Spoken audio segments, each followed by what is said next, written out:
অসমত এই যে ছবিটো দেখুৱাইছোঁ ফটোখন তাতে দেখা গ'ল তিনিজনী কেঁচুৱা অতি কম বয়সৰ ভুৰাৰ ওপৰত উঠি পেলাই নাও নহয় এইটো ভুৰা কলগছৰ পৰা তৈৰি হয় অসমৰ গাঁৱে গাঁৱে গ'লে দেখিব কলগছৰ প্ৰচলন আছে ৰাস্তাৰ কাষতে যথেষ্ট কলগছ থাকে বানপানী আহিলে কলগছ কাটে তাক বুঢ়া বনায় তাৰ পৰা ৰক্ষা পায় আজি স্বাধীনতাৰ পাছত ৭০টা বছৰ পাৰ হৈ গ'ল কিন্তু সেই একেই প্ৰতিচ্ছবি এইটোৰ পৰিৱৰ্তন এতিয়াও হোৱা নাই কিয় এই ধৰণে কি মেনেজমেণ্ট ব্যৱস্থাপনাৰ একোই নাই নেকি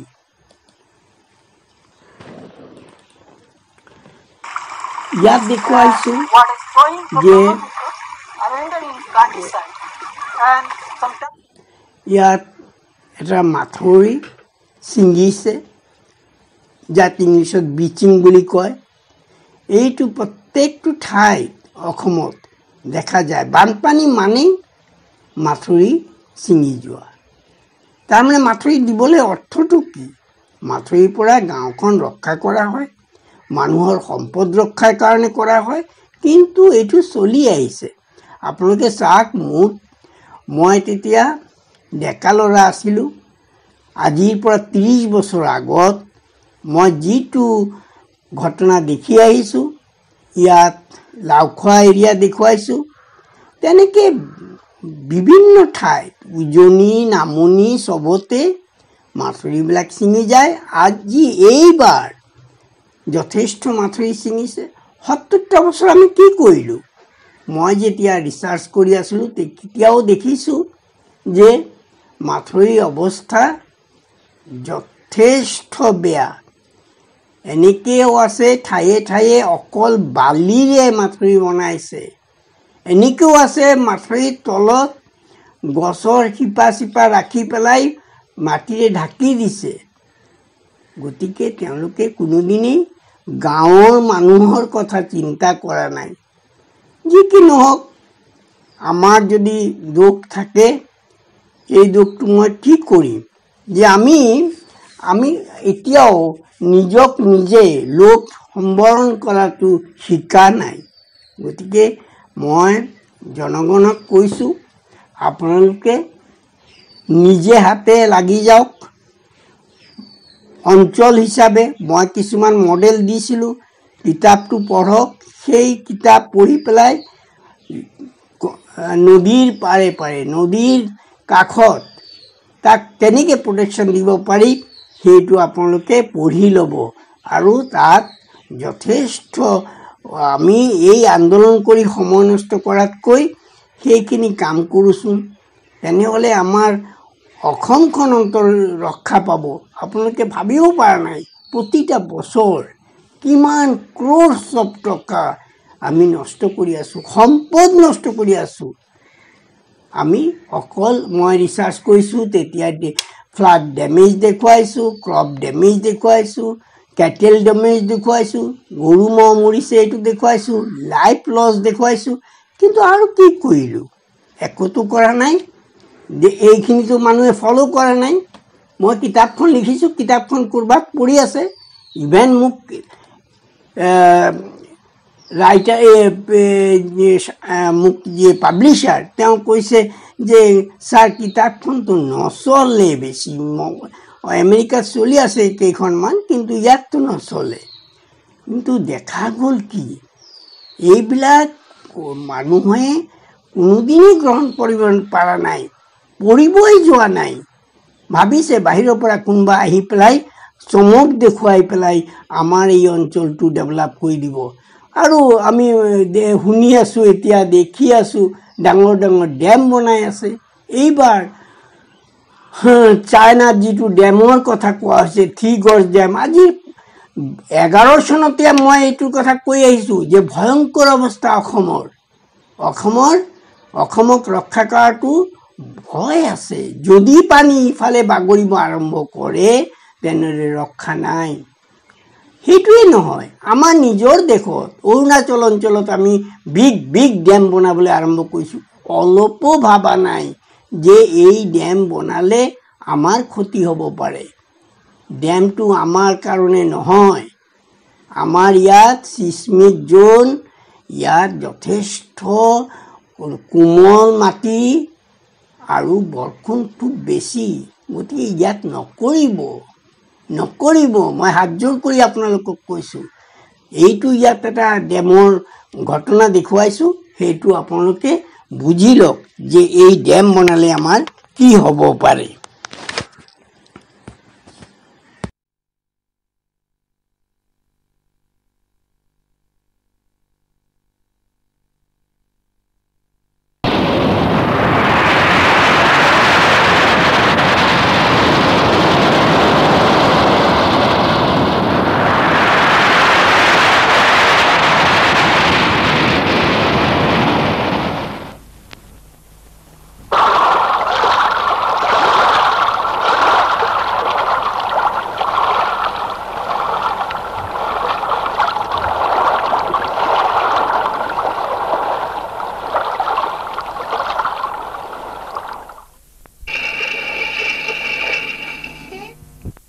Regularly with more and more vigor and energy. Yes, the river eroding its banks. This spot is Lao Khua area. Here this is a common situation for several years. Continuously erosion is going on the south bank, and the river Brahmaputra is shifting towards the south in average 3 kilometers per year and destroying a vast fertile agricultural land. Here we see a paddy field totally submerged by silt.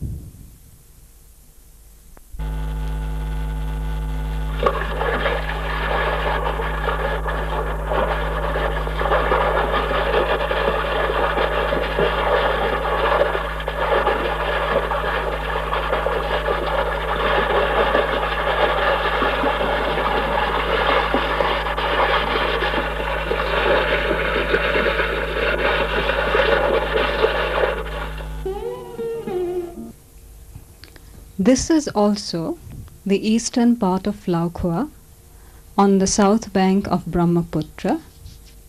Nearly 200 meters embankment is breached and a huge amount of water enters the vast countryside and has submerged a Nepali and Bihari village of this area. The area is famous for sugarcane cultivation, and after this breaching and heavy siltation, the field is damaged forever. In front of us, this is a great curvature.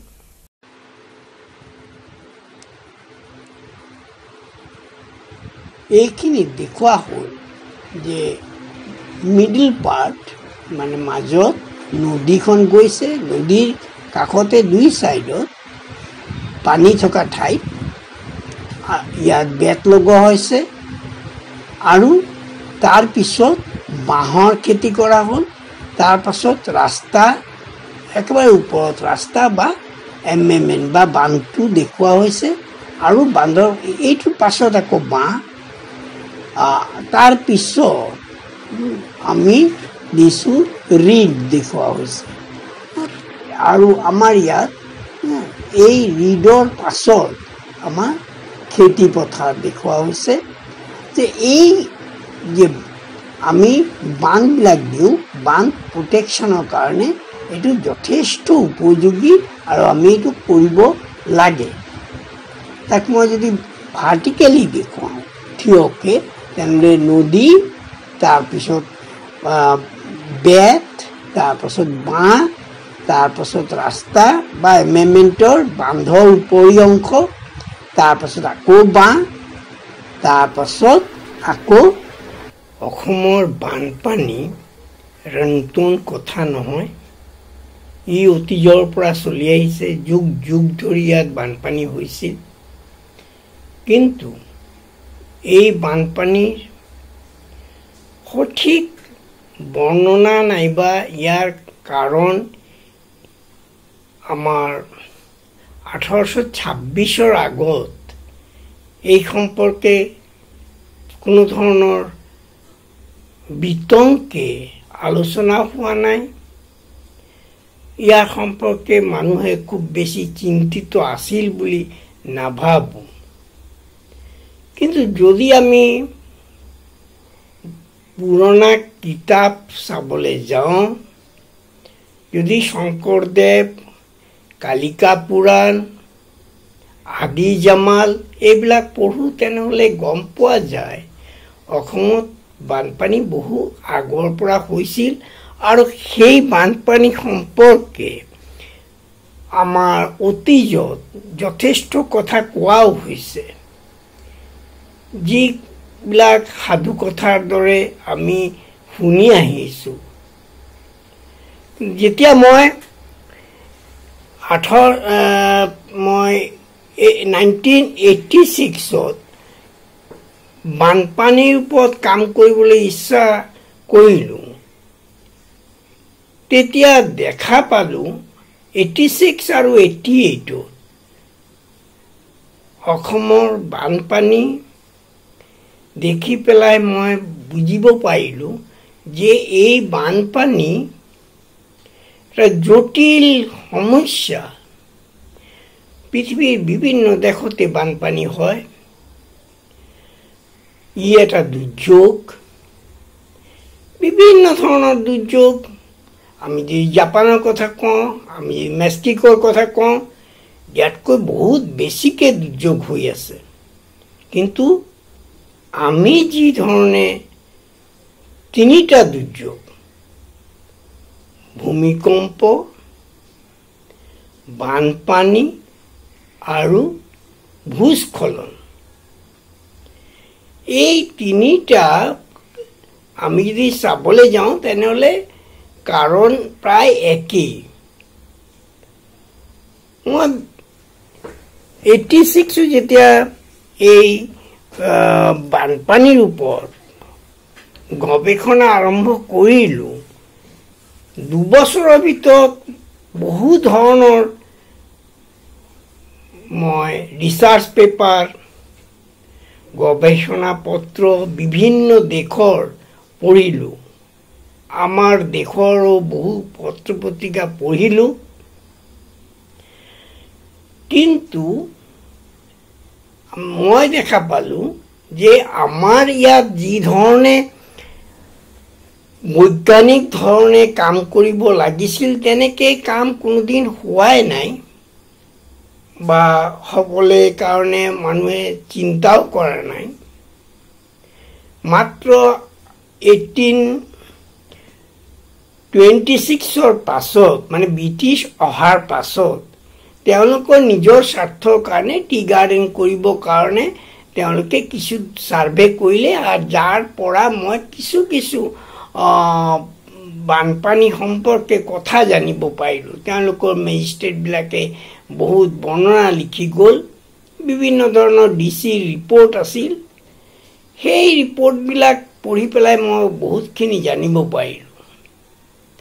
আৰু তেওঁলোকৰ data collection, specially rainfall data, খুব authentic data আছিল। Tea garden কৰাৰ কাৰণে তেওঁলোকে কৰিছিল, আৰু সেইবিলাকৰ কাৰণে মই কিছু ডাটা ইয়াত পাইছিলোঁ। দেখা গ'ল যে এই বানপানী বহু যুগৰ পৰা ইয়াত হৈ আছে, আৰু মূল কাৰণটো ব্ৰহ্মপুত্ৰ, আৰু ইয়াৰ বৰষুণ আৰু লগত মই ক'ম যিটো জিঅ'মৰ্ফলজিকেল কণ্ডিশ্যন, অৱস্থান জিঅ'মৰ্ফলজিকেল, পাহাৰ, নৈ, সমতল, এইবিলাকৰ কাৰণে ইয়াৰ ভূভাগৰ ওপৰত যথেষ্ট এই বানপানীৰ প্ৰভাৱ আছিল। গতিকে কেতিয়াৰ পৰা বানপানী হ'ল, যদি আমি অথেণ্টিক ক'ব যে প্ৰায় 1000 বছৰৰ ৰিটেন ডকুমেণ্ট কিছু আছে, কিন্তু অথেণ্টিক ৰিটেন বৰ্তমানৰ এতিয়া 1826 পাছৰখিনি আমি ক'ব লাগিব। শংকৰদেৱৰ কিছুমান নথি পত্ৰৰ পৰা সেইবিলাক কৰা হ'ল, কিন্তু এইবিলাক জানা গ'ল যে এই সময়ত ভূমিকম্প হৈছিল, এই সময়ত বানপানী হৈছিল, সেইখিনিয়ে মাত্ৰ। চাইণ্টিফিক কোনো ডাটা আমি পোৱা নাই। চাইণ্টিফিক ডাটাখিনি ক'বলৈ গ'লে ডেট ইজ তেওঁলোকৰ ব্ৰিটিছৰ টি গাৰ্ডেন কৰাৰ কাৰণে ৰেইনফল ডাটাখিনি আমি পাইছিলোঁ। ইনাণ্ডেশ্যন তাৰমানে পানী জমা হোৱা ঠাইখিনি আমি পাইছিলোঁ। তাৰ পাছত যেতিয়া আমি এই ডাটা লৈ পেলাই যে কোনো ধৰণৰ ৰিচাৰ্চৰ কাম হ'ব নোৱাৰে, সেইখিনি মই গম পালোঁ। তাৰপাছত মোৰ গাইড ডক্টৰ দুলাল গোস্বামী, তেখেতে মোক ক'লে যে তুমি ইয়াৰ হিষ্ট্ৰিকেল জিঅ'মৰ্ফলজিকেল হিষ্ট্ৰিটো জানা আগত, তাৰ আগত তুমি প্ৰেছক্ৰাইব কৰিব নোৱাৰা, কাৰণ চিমটমটো জানিব লাগিব। তেতিয়া মই বিভিন্ন ধৰণৰ পুৰণা কিতাপ ঘাটিবলৈ আৰম্ভ কৰিলোঁ, কিন্তু তেনেধৰণৰ একোৱেই চাইণ্টিফিক নাই। যি কি নহওক, এই ভূভাগৰ ওপৰত কিয় বানপানী হয়, মই প্ৰথমতে ব্ৰহ্মপুত্ৰক ষ্টাডি কৰিব আৰম্ভ কৰিলোঁ। ব্ৰহ্মপুত্ৰনো কি? ব্ৰহ্মপুত্ৰ অৰ্থাৎ চিয়াং, চাংপো, ব্ৰহ্মপুত্ৰ আৰু যমুনা। তাৰ মানে প্ৰথমে চাংপো, তাৰপৰে শিয়াং, তাৰপৰে ব্ৰহ্মপুত্ৰ, তাৰপিছত হ'ল যমুনা। এই গোটেইখিনি নদী লৈ পেলাই এটা ব্ৰহ্মপুত্ৰ বৃহৎ ৰিভাৰ। তাৰ 56% চাইনাত আৰু লেংথৰ ফালে আকৌ মোটামুটি ইয়াৰ catchment area 56% চাইনাৰ, 32% ইণ্ডিয়া আৰু 8% বাংলাদেশ। তাৰ ভিতৰত catchment area যদি ধৰোঁ তেনে 4% ভূটান আৰু এইফালে 56% চাইনাকে ক'ব লাগিব, আৰু ইফালে 8% বাংলাদেশ। তো দেখা গ'ল ইয়াৰ মেনেজমেণ্ট বৰ হাৰ্ড জব, কাৰণ ভেৰি লফটি মাউণ্টেইন। তো যদি আমি চাবলৈ যাওঁ তেনেহ'লে কিমান পানী চাইনাৰ পৰা আহে সেইখিনি মই ক'লোঁ 56% মেজৰ ৱাটাৰখিনি তাত, কিন্তু সেই পাৰ্টটো Himalayan country, that is very lofty mountain. এই lofty mountain পৰা very speedত চিয়াঙত আহে আৰু চাংপোৰ পৰা চিয়াঙত আহে, চিয়াঙ আৰু অৰুণাচলৰ নদীবিলাক গোটেইকেইটা ব্ৰহ্মপুত্ৰত পৰে। এই পানী লগতে যথেষ্ট গেদ আহে, কাৰণ হিমালয়খন বৰ নূতন পৰ্বত, very young mountain system, very soft mountain. আৰু এই লফটি মাউণ্টেইন আকৌ অনবৰত প্ৰতিদিন 6টা 8টা 22টা পৰ্যন্ত ইয়াত ভূমিকম্প হয় 2.5 ৰিক্টাৰ স্কেলৰ তলত। গতিকে আমি ভূমিকম্প বুলি সাধাৰণ মানুহে নকওঁ, কিন্তু ভূকম্পনটোতো হৈ আছে, যাৰ ফলত চিল্ট ইয়াত যথেষ্ট পৰিমাণে ব্ৰহ্মপুত্ৰ আহি যায়, ৰৈ নাথাকে, কাৰণ ঢালটো বহুত ওখ তাৰ পৰা।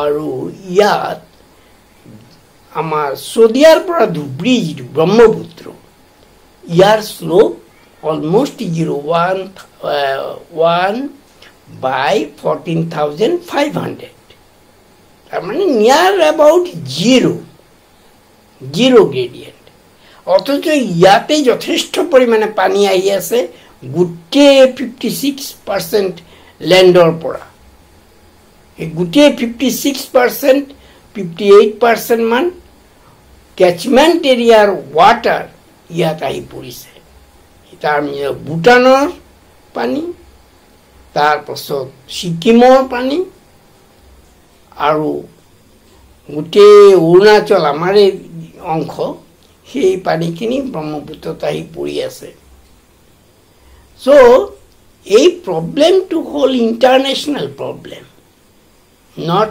local problem, not one country problem. মই যেতিয়া ঢাকা ইউনিভাৰ্চিটি ইণ্টাৰনেশ্যনেল প্ৰব্লেম আলোচনা এই বানপানীৰ আলোচনা কৰিবলৈ গৈছিলোঁ 2003 চনত তেতিয়া মই কৈছিলোঁ it is a international problem it is not the problem of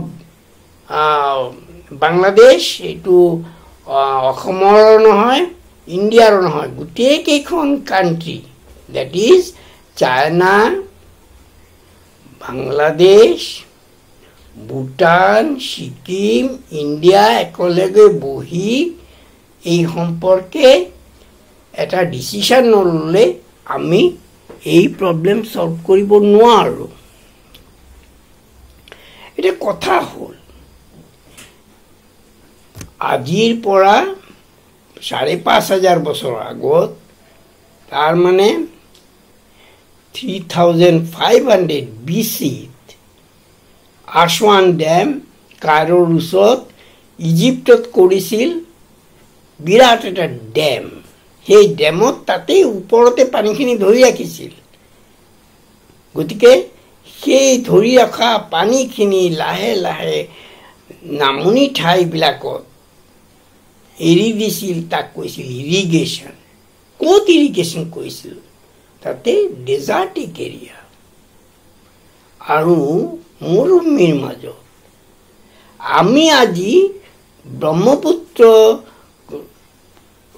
যদি টেমিং কৰিবলৈ হয় তেনেহ'লে তাত ওপৰত পানী জমা কৰি পেলাই ডেম বনাই পেলাই সেই সলিউশ্যন আমি কৰিব নোৱাৰোঁ কাৰণ অলৰেডি আমাৰ এই অঞ্চলটো ছেটুৰেটেড যথেষ্ট পানী অলৰেডি আছে আৰু তাৰ ভূভাগ কম্পমান সফ্ট সয়েল আৰু ৰেইনফল যথেষ্ট ৱৰ্ল্ডৰ আটাইতকৈ বেছি 5,000 মিলিমিটাৰ পাৰ ইয়াৰ কল্পনাই কৰিব নোৱাৰোঁ গতিকে আমি ইয়াক মেনেজ কৰাটো আমি ফ্লাড কণ্ট্ৰল নহয় ফ্লাড কণ্ট্ৰল এটা ভুল শব্দ ফ্লাড মেনেজমেণ্ট কৰিব লাগিব গতিকে ফ্লাড মেনেজমেণ্টৰ লগত আমি কৰিব লাগিছিল আমি যেতিয়া 1954 পৰা 1978 লৈ এমেণ্ডমেণ্ট বনাই আছোঁ দুটা নদীৰ দুই কাষত বান্ধ বান্ধি আছোঁ যিটো অলৰেডি পৃথিৱীৰ বহু দেশ বন্ধ কৰি দিছে বান্ধ বান্ধি পেলাই আমি ইয়াক ৰুধিব নোৱাৰোঁ বান্ধ বান্ধিলেও আমি অলৰেডি এই কেইবছৰত দেট ইজ 54 পৰা 78 ভিতৰত আমি 5,000 কিলোমিটাৰ বান্ধ বান্ধিলোঁ কিন্তু মই ক'ব পাৰোঁ যদি এইটো মানে আমাৰ বান্ধৰ কাৰণে বানপানী হোৱা নহ'লে তেনেহ'লে মই ক'ব পাৰোঁ বানপানী এটাও হোৱা নাই ব্লিচিং হৈছে তাৰ মানে বান্ধবিলাক ভাঙি গৈছে তাৰ মানে আমি এই 5,000 কিলোমিটাৰ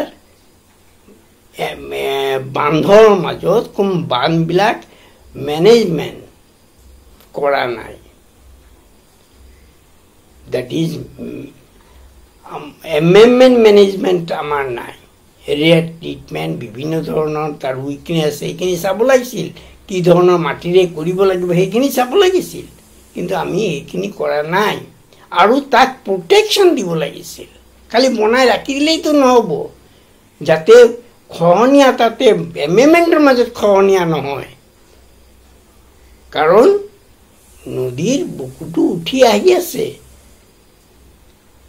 আৰু তাৰ পাছত আমি দিনে দিনে সাইড প্ৰেছাৰ বহুত বঢ়াই দিছো তাৰ এটা কাৰণ কেইবাটা কাৰণ আছে প্ৰথম কাৰণ হ'ল ইমান সিল্ট আহি আছে প্ৰত্যেকে কৈছে ইয়াক ডিসিল্টিং কৰিব লাগে তাৰ মানে খান্দি দিব লাগে হয়তো তেওঁলোকৰ চিন্তা সাধাৰণ মানুহৰ চিন্তাটো ঠিকই আছে তেওঁলোকে ভুল কোৱা নাই কিন্তু তেওঁলোকেতো নাজানে যে 1 ঘণ্টাও খান্দি পেলাই এই নদীখন ৰাখিব নোৱাৰে তাতে আকৌ সিল্ট আহি পিছৰ মুহূৰ্তত 1 ঘণ্টা মই বেছি কৈছো আধা ঘণ্টাও ৰাখিব নোৱাৰে হাজাৰ হাজাৰ গাড়ী সিল্ট পেলালে যেনেকৈ হ'ব তেনেকৈ হ'ব গতিকে কি কৰিব লাগিব খান্দিবতো লাগিব গাত কৰিব লাগিব মাজৰ ভাগত কাৰণ এইটো কোম্পানী অফ চেনেল ফুটি 14খন 16খন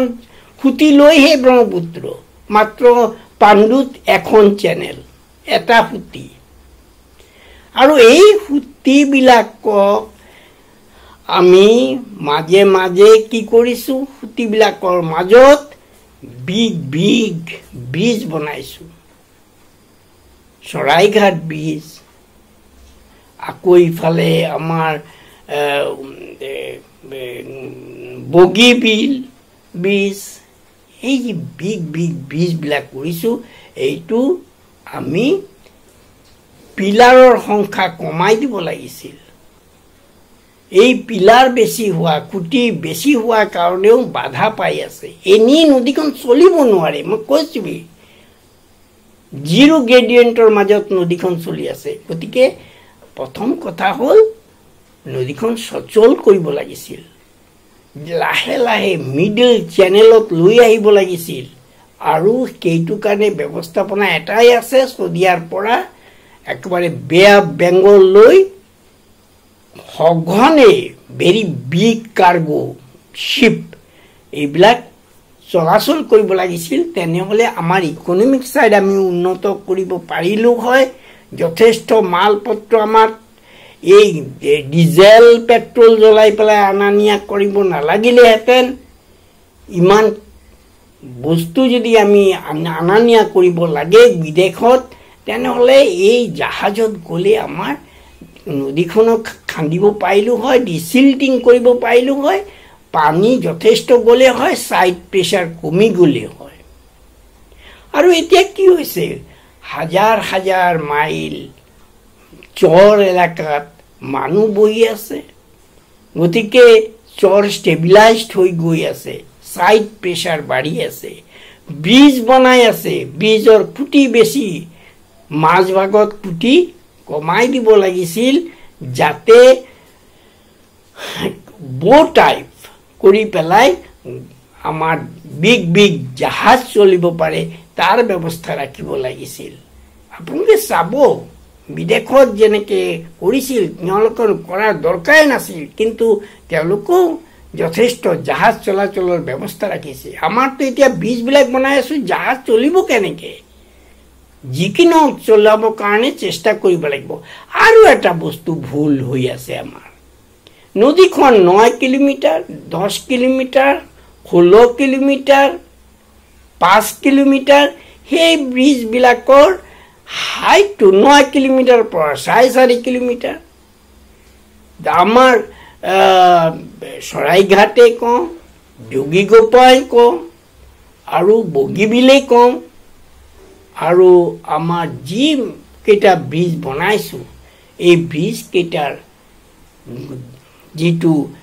ব্ৰেথ হ'ব লাগিছিল যিমান নদীখন বহল তাতকৈ বেছি বহল কৰিব লাগিছিল কিন্তু সেইখিনি আমি কৰিব পৰা নাই অৰ্থনৈতিক আমাৰ যি নহওক কিয় আমি যেহেতু আমাৰ উন্নতিৰ কাৰণে কৰিছো সেইটো কৰিব লাগিছিল আৰু সেইটো কাৰণে আমি যথেষ্ট চাফা কৰি আছো কলিয়া ভোমৰাৰ ডাউনষ্ট্ৰীম বগীবিলৰ ডাউনষ্ট্ৰীম আপোনালোকে চিন্তা কৰিব আমি কেনেকে এতিয়া যোৰহাটক বচাও তাৰ কাৰণে চিন্তা কৰিব লাগিব কাৰণ বগীবিলৰ পাছতেই ফোর্সটো বাড়ি যাব 9 কিলোমিটার নদীখনক যদি আমি 4.5 কিলোমিটার করু তাহলে অটোমেটিক ইয়ার ফ্লো স্পিড বহুত বাড়িব আর সাইড প্রেসার বাড়ি যাব আর বহুত ধরনের নদীখনৰ দুই কাষত ব্ৰিটিশ আমলৰ পৰাই ৰোড আৰ ৰেলওয়ে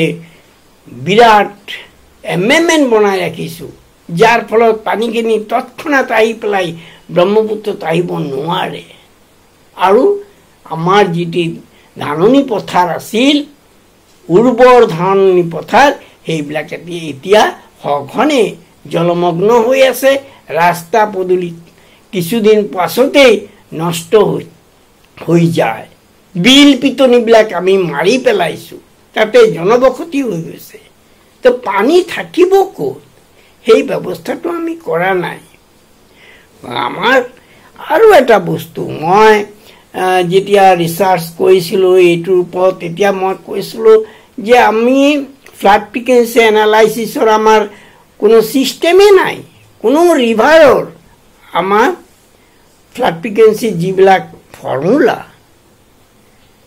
ফ্লাড ফ্ৰিকুৱেন্সি এনালাইসিসৰ সেইবিলাক নোহোৱাকে আমি ড্যাম বনাই আছো বিগ বিগ ড্যাম যিটো মই অলপ আগত কৈছো এই সিসমিক জোনত এই সফট ৰক সিস্টেমত এই ৰেইনফলৰ মাজত এইটো সম্ভৱ জানো গতিকে স্মল ড্যাম ঠিক আছে ড্যাম লাগিব ড্যাম কৰিবলৈ কাৰণে স্মল স্মল ড্যাম আর যিটো ড্যামে হয়তো 5টা টাউন 6টা টাউন 10টা টাউনক সাপ্লাই দিব পাৰিব ইলেক্ট্ৰিচিটি তেনেকে বনালেই হয় ইমান বিগ বিগ ড্যাম আমাৰ ইয়াত সম্ভৱ নহয় বানপানী আৰু বাঢ়ি যাব গতিকে সেইখিনি আমি চিন্তা কৰিব লাগিছিল আৰু মোৰ ৰিসাৰ্চত মই কিতাপখনত লিখিছো ইয়াত আমাৰ জোনিং কৰা দৰকাৰ ফ্লাড ফ্ৰিকুৱেন্সি এনালাইসিস আমি নাজানো মই এটা এফআৰ ফ্লাড অকাৰেন্স ৰেশিওৰ পৰা জোনিং কৰিবলৈ চেষ্টা কৰিছিলো সেইখিনি কৰিব লাগিব তাৰ পিছত আমাৰ অলপ আগত যিটো কথা কলো যে এমএমএন বিলাক কৰিলেই নহব তাক প্ৰটেকচনৰ ব্যৱস্থা কৰিব লাগিব বহুত ঘটনা আছে এই এমএমএন বিলাক বনাওতে তাৰ শেপ সাইজ মাটি কেনেকে দিব কোন অঞ্চলত কেনেকে মাটি দিব ক'ত বোল্ডাৰেৰে বেছি প্ৰটেকচন দিব আমি ৰিসাৰ্চ কৰিব লাগিছিল কোনবা এজন জাৰ্মানীৰ পৰা কোনবা এজন ফ্ৰান্সৰ পৰা কোনবা ইটালীৰ পৰা মানুহ আনি পেলাই 4 দিন 5 দিন দেখুৱাই পেলাই যদি আমি কওঁ এই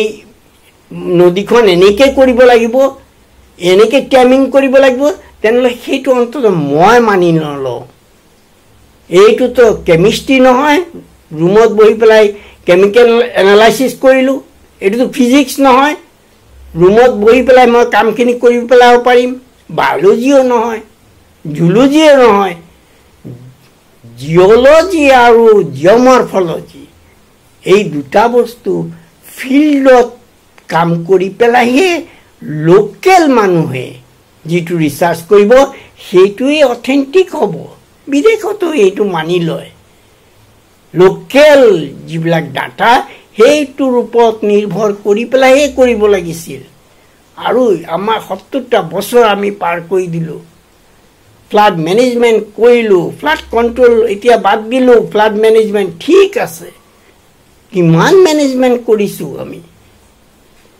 আমি এতিয়া কৰিব লাগিছিল আপল্যান্ড বিলাক ডিফৰেষ্টেশনৰ পৰা ৰক্ষা কৰি সিলভিকালচাৰ এফৰেষ্টেশন কৰিব লাগিছিল সেই অঞ্চলবিলাকত যেটো হিউম্যান ইন্টাৰফিয়াৰেন্স তাক কমাব লাগিছিল আমাৰ ইয়াত আমাৰ ৰাজ্যখন দ্যাট ইজ অসমখন নিয়াৰ বাই যিবিলাক ষ্টেট আছে অৰুণাচলে কওঁ নাগালেণ্ডে কওঁ মিজোৰামে কওঁ আৰু মেঘালয়ে কওঁ এইকেইটা 150 মিটাৰ উচ্চতা আৰু এই 150 মিটাৰ আমি তলত পৰি আছো আৰু আমাৰ এই বহলটো কিমান হাৰ্ডলি 100 কিলোমিটাৰ বহল আৰু 800 কিলোমিটাৰ দীঘল। এই ভেলীটোৰ মাজেদি গৈছে 16, 15, 12 কিলোমিটাৰ বহল এখন বিশাল নদী। তাক মেইনটেইন কৰিবৰ কাৰণে আমাৰ যথেষ্ট টেকন'লজিৰ দৰকাৰ। আমি ব্ৰিজ কৰোঁতে, আমি জনিং কৰোঁতে চিন্তা কৰিব লাগিব। মই আচৰিত হৈ যাওঁ। এইবাৰৰ বানপানীটো দেখিলোঁ, মই বুঢ়া হৈ গৈছোঁ। মই 30টা বছৰ কি কৰিলোঁ, মই দুখ হয়। কি কৰিলোঁ, এটা কথাওতো মোৰ নামানিলে সিহঁতি। গম পালোঁ, মই তো ৰবাৰ্ট নহওঁ, ষ্টিফেন্স নহওঁ, মই ফৰেনৰ পৰা অহা নাইতো, মইতো ইয়াৰ মানুহ। গতিকে আমি একোৱেই নাজানো। মোৰ ৰিচাৰ্চ কৰিলোঁ কিয় মই বুজি পোৱা নাই।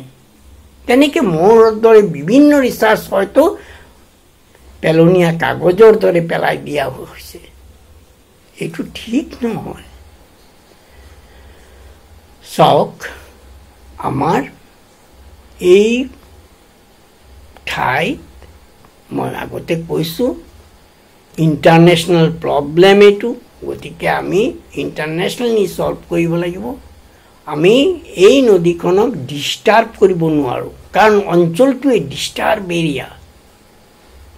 ভূমিকম্প ইয়াত বেছি, ৰেইনফল ইয়াত বেছি, ইয়াৰ টেৰিন বৰ হাই টেৰিন ইয়াত আছে। গতিকে ইয়াত জনসংখ্যা ইয়াত বেছি। গতিকে গোটেইখিনি মিলাই ইয়াত যদি মেনেজমেণ্ট, খুব ভাল মেনেজমেণ্ট নকৰোঁ, তেনেহ'লে এই অঞ্চলত থকাটো দুষ্কৰ হৈ যাব। যথেষ্ট ৰিচোৰ্চ আছিল, প্ৰত্যেকটো বস্তু ইয়াত। ৱেটলেণ্ডবিলাক ৰিচোৰ্চফুল ৱেটলেণ্ড, তাকেও ইউজ কৰিব পৰা নাই আমি ভালকৈ। আমি সেইখিনি কৰিবলৈ কাৰণে আমি এই অঞ্চলটোত যাতে ভাল মেনেজমেণ্ট কৰিব পাৰোঁ, long time management and short time management. আমাৰ ৰিভাৰ মেনেজমেণ্ট যিটো হৈ আছে, এমেণ্ডমেণ্ট একটা বনালোঁ, বাছ ভেটি দি দিলোঁ, পানীটো গাঁও অঞ্চলত সোমাব নোৱাৰে। এইটো হ'ল শ্বৰ্ট টাইম মেনেজমেণ্ট। এই মেনেজমেণ্টত নহ'ব। শ্বৰ্ট টাইম মেনেজমেণ্ট কৰাৰ পাছত তাত দুই ছাইডত লিনিয়াৰ প্লেণ্টেশ্যন দৰকাৰ। কি প্লেণ্টেশ্যন কৰিব মোৰ ৰিচাৰ্চত মই দিয়া আছে, আপোনালোকে চাব। এইটো তাতে বেট ইউজ কৰিব লাগিছিল ৱাটাৰ ছাইডত। বেট আমি শেষ কৰি পেলাইছোঁ। চদিয়াৰ পৰা ধুবুৰীলৈ আগত মই নিজেও কম বয়সত দেখিছিলোঁ নদীৰ পাৰত বেট, যথেষ্ট বেট আছে। আৰু কাণ্ট্ৰি ছাইডত, অৰ্থাৎ আমাৰ যিটো খেতি পথাৰ কৰোঁ, তাতে যথেষ্ট পৰিমাণে ৰিড, অৰ্থাৎ আমাৰ যি ইকৰা, সেইবিলাক আছিল। গতিকে এমেণ্ডমেণ্টটো ভাঙি পেলাই দুই ছাইডত যিটো ইকৰা থাকে, ইকৰা চাকনিৰ দৰে বালিখিনি সোমাব নিদিব। গতিকে আমি তেনেকৈ এমেণ্ডমেণ্টবিলাক বান্ধৰ দুইফালে বেত, বাঁহ, সৰু বাঁহ, আমাৰ এই ধৰণৰ বিগ বাঁহ, ডাঙৰ ডাঙৰ বাঁহৰ লিনিয়াৰ প্লেণ্টেশ্যন নহয়, যিটো ক্ষীণ বাঁহ, সেইবিলাকো কৰিব লাগিব। আৰু তাৰপাছত আকৌ ইয়াত মাজত যাতে আমি মনিটৰ কৰাৰ কাৰণে ৰাস্তা থাকিব, তাৰপাছত আকৌ বাঁহ, তাৰপাছত আমি ইকৰা কৰি পেলাই যদি আমি এনেকৈ মেনেজমেণ্ট কৰিব পাৰোঁ, তেনেহ'লেই সম্ভৱ হ'ব। সম্পূৰ্ণ বস্তু যদি আমি চৰকাৰৰ হাতত এৰি দিওঁ, তেনেহ'লে আমাৰ পুৰণা ছিষ্টেমে এতিয়াও চেঞ্জ হোৱা নাই। গতিকে এই ঠিকাদাৰ, এই তাৰ ওপৰত কণ্ট্ৰেক্ট দিব, এই কৰিব, সেই কৰিব, তেনেকৈ নহয়। আমাৰ গাঁৱৰ যিবিলাক নেতা আছে, যিবিলাক ছাত্ৰ নেতা আছে, তেওঁলোকে চবেই মিলি পেলাই অন্ততঃ সপ্তাহত 2 দিন,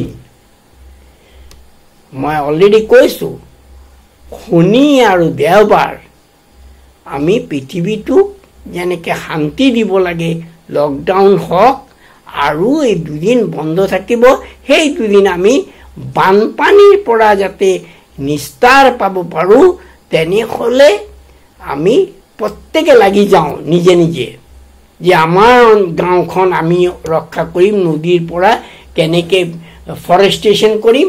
সেই ফৰেষ্টেশ্যন কৰিলে যথেষ্ট উন্নতি হ'ব পাৰে। মই গোটেই অসমৰ ৰাইজক কৈছোঁ, আমি কল্পনা কৰিব নোৱাৰোঁ আমি কিমান চহকী। প্ৰতিটা বছৰ এই ধৰণে যদি আমাৰ ধাননি পথাৰ নষ্ট হৈ যায়, আমাৰ খেতি পথাৰ যদি নষ্ট হৈ যায়, বিভিন্ন ধৰণৰ খেতি, তেনেহ'লে কিন্তু আমি তেনেকেই দুখীয়া থাকি যাম। আমি দুখীয়া নহওঁ।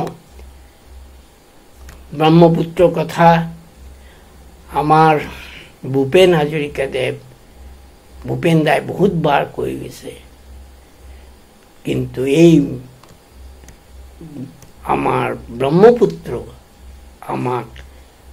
আমাৰ অভিশাপ নহয়। ব্ৰহ্মপুত্ৰে বানপানী কৰিছিল, তেতিয়া সাৰুৱা আৰু উৰ্বৰা মাটি তৈয়াৰ কৰিছিল, কিন্তু আমি তাকো নষ্ট কৰি আছোঁ। মই সকলোৰে ওচৰত বিনম্ৰ অনুৰোধ, আপোনালোকে এই আন্দোলন, বিভিন্ন ধৰণৰ আন্দোলন কৰি পেলাই কোনোবা পলিটিকেল লিডাৰ, পলিটিকেল পাৰ্টি তেওঁলোকক সহায় কৰিবৰ কাৰণে চেষ্টা নকৰি, যদি আপোনালোকে প্ৰত্যেকে আমাৰ গাঁওখন ৰক্ষা কৰিবৰ কাৰণে চেষ্টা কৰে, যথেষ্ট শিল আছে আমাৰ, য'ত শিল লাগে শিল দিয়ক, য'ত গছ গছনি যিটো হয় নদীৰ পাৰত সেইবিলাক লগাওক। মোৰ থিচিছখনত আপোনালোকে চাব, ভালকৈ পঢ়িব। ইংলিছ কাৰণে আপোনালোকে চাগে নপঢ়ে, কিন্তু পঢ়ক, দেখিব বহু কথাই মই কৈ গৈছোঁ, বহুত কথা কোৱা হৈছে। মই এইটো কথাত ইয়াত মই চাইণ্টিফিক ৱাৰ্ড ইউজ কৰা নাই, মই অকল আপোনালোকে বুজাকে মই বিনম্ৰ অনুৰোধ কৰিছোঁ। এইবাৰ মই যেতিয়া দেখিছোঁ যে ঘৰৰ মানুহবিলাক এফালে কৰোণাৰ আতংক, তাৰ ভিতৰত এই বানপানী প্ৰতিটো বছৰ, মই 30 বছৰ আগত যেতিয়া 86ৰ পৰা যেতিয়া বানপানী দেখি আহিছোঁ, বিভিন্ন ঠাইত দেখি আহিছিলোঁ, সেই একেই অৱস্থা। একেইটা ৰাস্তাত আহিছে, তাতে জুই জ্বলাইছে কোনোমতে, কোনোবাই জ্বলাব পৰা নাই, কোনোবাই খাদ্য পাইছে, কোনোবাই পোৱা নাই, কেঁচুৱাৰ খাদ্য আছে তো নাই, গৰুৰ খাদ্য আছে কোনোবা নাই। এই যে অৱস্থা 30 বছৰ তেনেকৈ চলিছে, তাৰ আগতোতো আছিল। গতিকে 70 বছৰত আমি একো কৰিব পৰা নাই। মই ছাত্ৰ নেতাসকলক, আমাৰ যিমান পলিটিকেল লিডাৰ আছে তেওঁলোকক প্ৰত্যেকক কওঁ, হাত জোৰ কৰি কওঁ, আপোনালোকে ওলাই আহক আৰু যাতে অসমৰ ক্ষয় ক্ষতি হ'ব নোৱাৰে তাৰ চেষ্টা কৰক। আজিকালি কি নহয়, এইটো বানপানী, এইটো মেনেজেবল ডিজাষ্টাৰ, দুৰ্যোগ। এই দুৰ্যোগটোক আনমেনেজ নহয়। গতিকে আহক আমি সকলোৱে মিলি অসমৰ উন্নতিৰ কথা চিন্তা কৰোঁ। নমস্কাৰ।